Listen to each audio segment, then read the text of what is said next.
Halo, assalamualaikum teman-teman semua. Selamat pagi teman-teman semua. Kembali lagi di vlog kita, di channel kita. Hari ini hari libur teman-teman. Hari libur kita sudah ngantor, sudah libur. Tapi kebenaran hari ini ada jadwal ada customer kita yang beli charging untuk mobil air EV gitu ya, plus socket boxnya juga. Jadi intinya dia minta tolong dipasangin sekalian lah gitu teman-teman.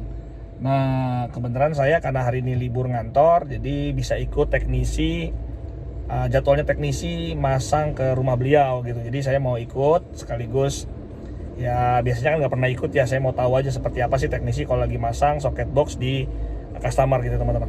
Oke, beliau kebenaran teknisi lagi beli kabel karena yang punya minta tolong dibelikan kabel sekalian. Jadi saya lagi nunggu tuh di sana ada toko kabel ya, toko kabel. Jadi kita lagi nunggu teman-teman. Ikutin terus aja. Nanti mungkin saya juga akan jelasin juga ngumpung socket boxnya dipasang, bagaimana cara masangnya atau prosedurnya seperti apa. Nanti saya kasih tahu ya info apa, kita coba detilin ya seperti apa teknis pemasangan si socket box dan chargernya teman-teman.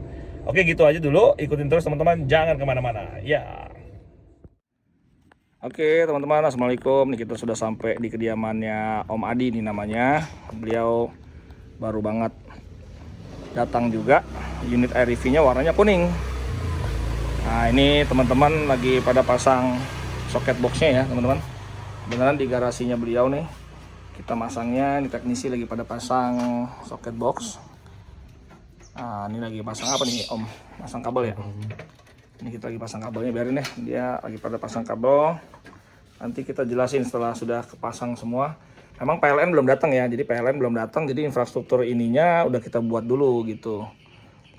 Supaya nanti pas PLN datang, kabel yang kita pasang ini nih, yang dipasang ini tinggal masuk ke KWH meternya si PLN gitu.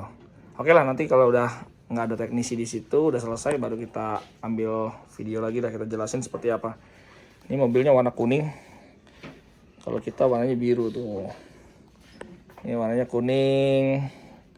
Dulu kita waktu awal pesannya warna kuning, tapi ternyata yang datang biru. Ya udahlah, terima aja.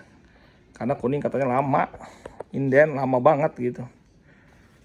Oke teman-teman, ditunggu, nanti saya akan jelasin perihal socket box, charging dan segala macamnya ya. Oke teman-teman, ini sekarang posisi lagi dipakai buat ngecas ya, walaupun di setting di alat chargingnya ini cuma 8 ampere aja nih, seperti kayak bawaannya Wuling ya. Karena memang rumahnya Om Adi ini masih 2200 saja, belum dinaikin, belum nambah baru lah. Rencana beliau tambah baru tuh KWH nya mungkin nanti taruh di atas ini nih. Jadi KWH meter baru mungkin taruh di atas sini. Jadi kita udah siapin kabelnya. Kabelnya ini 3x10 ya, atau 3x6 boleh. Nah ini nanti connect ke saat PLN datang, pasang KWH meter. Jadi ini tinggal di connect aja kabel ini. Jadi ini kita siapin. Sementara sini pakai listrik rumah aja nih. Ini baru disambung pakai listrik rumah tuh. Baru nyolok pakai listrik rumah biasa buat ngetes aja. Tapi nanti kalau PLN sudah datang, mungkin KWH-nya taruh di atas, baru nanti tinggal orang PLN-nya pasang kabel ini yang udah kita siapin gitu teman-teman. Nah ini infrastruktur seperti ini socket box-nya.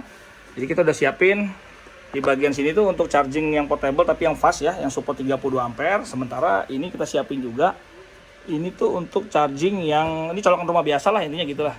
Colokan rumah biasa, jadi untuk yang slow charging juga bisa dipakai juga di sini, atau buat apapun lah teman-teman. Kalau suatu saat mau pakai kelistrikan bisa lewat situ juga. Oke, seperti itu instalasinya sudah selesai. Nanti tinggal nunggu KWH datang gitu ya. Kenapa sih infrastruktur duluan ya? Karena memang kalau sampai PLN duluan yang masang, kalau kita ininya belakangan malah nanti manggil lagi orang PLN. Karena kan PLN kan harus buka segel kan. Jadi misalkan KWH udah datang nih, pas KWH dipasang di sini, pasti kan disegel kan nanti kan MCB-nya kan. Nah, kalau ininya belakangan, kita agak repot pas masang ini. Kita memasang nyambung kabel ini, malah kita harus ngundang orang PLN lagi untuk buka segel. Jadi kalau bisa sih infrastruktur ini disiapkan dulu teman-teman. Seperti itu. Jadi saya mau tekankan juga ya. Sebentar, saya lebih enak saya ngobrol sembari di videoin teman-teman. Saya minta butuh bantuan teman untuk megangin kamera ya. Oke teman-teman, sekarang udah ada yang megangin kameranya. Jadi saya mau jelasin sedikit teman-teman. Jadi ini socket box seperti ini gitu ya. Jadi ini socket box untuk yang fast charging portable ya. Ini fast chargingnya seperti ini. Nah sebenarnya sih memang kalau apa ya, kita tuh banyak salah juga. Kita nyebut ini tuh sebagai charging ya, atau sebagai charger. Padahal sih memang ini bukan charger teman-teman. Chargernya Air EV itu adalah di dalam mobil ini sendiri yang namanya OBC. OBC itu adalah onboard charging teman-teman. Jadi sebenarnya kayak charging pile atau portable seperti ini itu disebutnya FC. Jadi FC itu tulisannya E, V, S sama E. Apa sih kepanjangan dari electric vehicle? Jadi E-nya itu electric, V-nya vehicle, S-nya itu adalah supply, E-nya itu adalah equipment. Jadi electric vehicle supply equipment. Jadi ini hanya equipment untuk mensuplai aja teman-teman. Jadi memindahkan dari listrik PLN menuju ke mobil.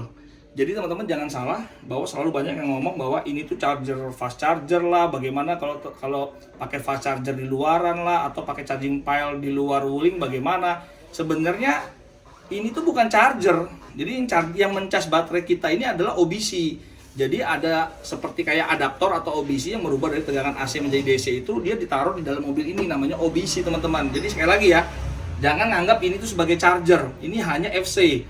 Jadi FC itu sekali lagi electric vehicle supply equipment. Jadi dia hanya supply equipment, supply aja. Jadi mau portable kayak mau charging pile kayak, jadi itu dia bukan charger. Yang mencas itu adalah OBC di dalam mobil kita sendiri teman-teman. Jadi banyak yang salah kaprah bahwa ini kita dianggap charger. Bagaimana kalau pakai charger luaran, bahwa ini bukan charger. Charger itu ya OBC itu yang mencas mobil kita. Ini hanya sebagai equipment supply. Nah, tapi kenapa sih kok di sini ada settingan 32 ampere? Ada 16 ampere, ada adjustable lah ya gitu ya. Nah, karena memang dia ini ada komunikasi dengan OBC itu secara CAN bus.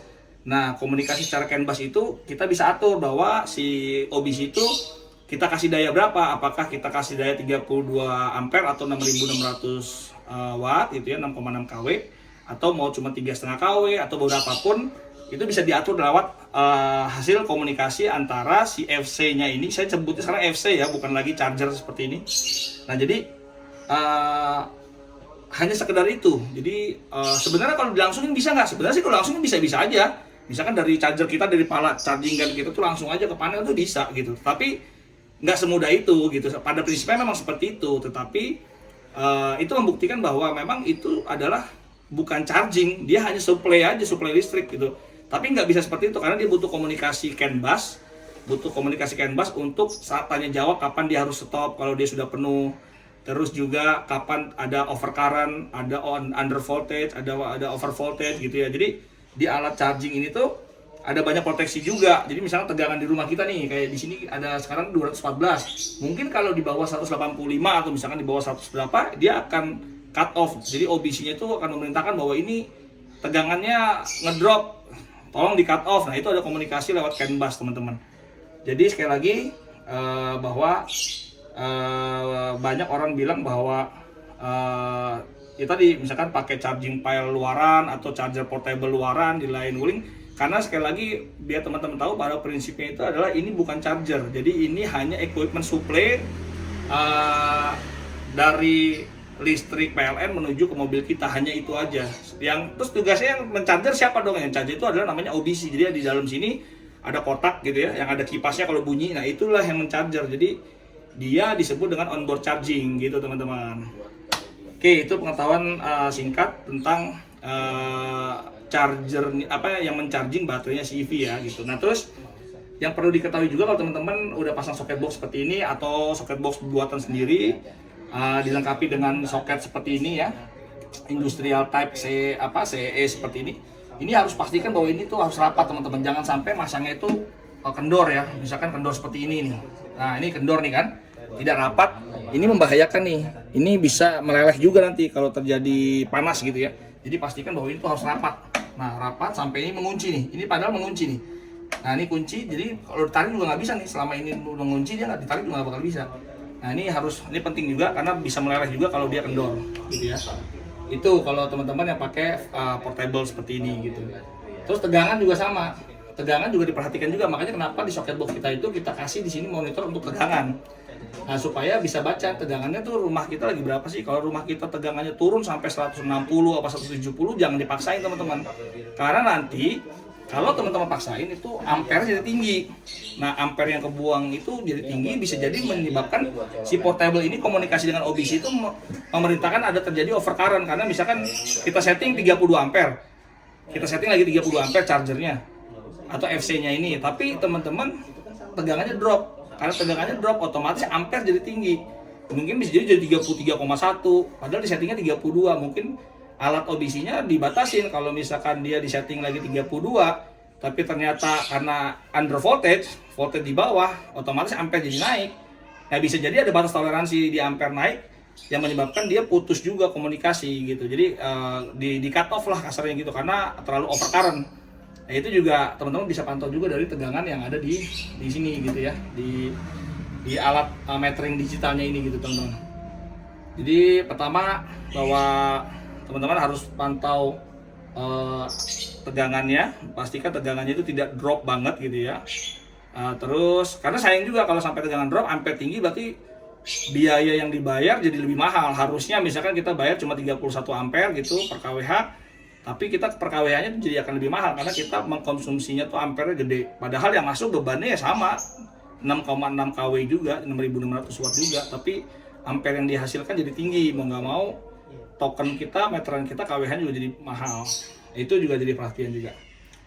Oke, mungkin itu aja vlog singkat ini, karena ini kebenaran ikut teknisi masang sekaligus ngasih edukasi bahwa ya tadi kalau bisa infrastrukturnya dulu dipasang, soket boxnya, chargingnya kalau punya ya silakan, kalau belum punya juga nggak apa-apa. Yang penting siapkan kabelnya nih, kabel 3x10 apa 3x6 boleh.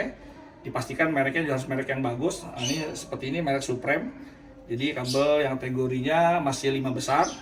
Nah, ini di prepare, dipasang dulu begini. Nanti pas kWh meter datang, ini kebetulan rumahnya Om Adi lagi pemasangan baru. Tapi mungkin 1-2 hari ke depan mungkin baru datang PLN-nya. Jadi ntar dia pasang di sini. Nanti tinggal MCB yang baru tinggal pasang sama kabel ini aja, paling gitu sih. Nanti pihak PLN lah yang tinggal connect ke sini gitu. Karena kalau sampai dia duluan ini belum, segel ini udah terlanjur disegel, kita pasti ngundang orang PLN lagi untuk buka segel juga gitu kan. Jadi atau buat teman-teman kalau yang misalkan belum punya socket box tapi PLN udah mau datang, kalau bisa beli kabel dulu aja. Beli kabel 3x10 apa 3x6 ini untuk dia pasang dulu nih kWh meter yang baru dipasang. Paling kabelnya digulung-gulung dulu aja. Jadi pas socket box datang ya kita tinggal pasang kabelnya udah ada lah. Soalnya ini kan butuh buka segel, kalau kita yang buka kan nggak mungkin. Jadi itu harus orang PLN yang buka gitu ya. Apalagi ya? Oh ya, enaknya kalau kita punya charging portable seperti ini ya, enaknya itu kita bisa, ini saya cabut aja, anggap dicabut ya, saya cabut. Ini tuh kan tadi di setting 32 ampere, karena mungkin suatu saat kan kita udah pakai kWh yang 7700 watt. Jadi kita bisa full speed lah, kita bisa pakai 32 ampere-nya di sini. Tapi kalau saat kita traveling, kita punya fast charging yang adjustable seperti ini, kita bisa manfaatin sampai 16 ampere. Nah, ini kita butuh converter. Ayo converternya coba. Nah, kita butuh adapter sebentar. Ya. Nah, teman-teman bisa pakai adapter seperti ini nih. Nih, jadi bisa pakai adapter seperti ini. Jadi kan kalau di jalanan, di restoran, di hotel kan pasti nggak mungkin ada yang seperti ini ya. Nanti teman-teman bisa bikin seperti ini. Itu tinggal di connect seperti ini. Nah, pastikan rapat juga. Nanti tinggal colok ke rumah biasa nih. Tapi ingat, saat nyolok kan jangan langsung dimasukin ke mobil, kita harus setting dulu ininya nih. Setting dulu, dijadikan ke 16 ampere. Ya tergantung lah, teman-teman bisa lihat nih, waduh ini restoran tua nih, kayaknya kabelnya di dalam instalasi mungkin udah nggak bagus nih. Jangan deh dipaksain ke 16 ampere. Mungkin 13 ampere aja, atau 10 ampere aja, atau 8 ampere aja, ini bisa support untuk instalasinya. Jangan sampai juga teman-teman lihat nih, waduh stop kontaknya aja dia udah tua begini. Bangunan tua, kabelnya kayaknya juga kabel nggak bagus, dibanding teman-teman paksain pakai 16 ampere, nanti dia panas terus kebakaran gara-gara teman-teman gitu kan. Lebih baik teman-teman setting aja ke 13 ampere atau ke 10 ampere. Itu kan sudah lebih dari bawahnya wuling, karena bawahnya wuling kan cuma 8 ampere, ingat ya. Jadi ya ini bisa lah intinya, bukan berarti kita punya fast charging begini harus punya infrastruktur begini terus. Jadi kita tetap bisa pakai converter seperti ini, tapi ingat maksimum 16 ampere. Jangan lebih dari 16 ampere karena bisa bahaya lah intinya gitu. Oke, gitu aja teman-teman vlog singkatnya. Nanti kalau ada yang mau tanya-tanya silakan di komen aja videonya. Mudah-mudahan kita siap bantu menjawab. Oke, sampai ketemu lagi di vlog kita berikutnya. Assalamualaikum warahmatullahi wabarakatuh. Bye bye.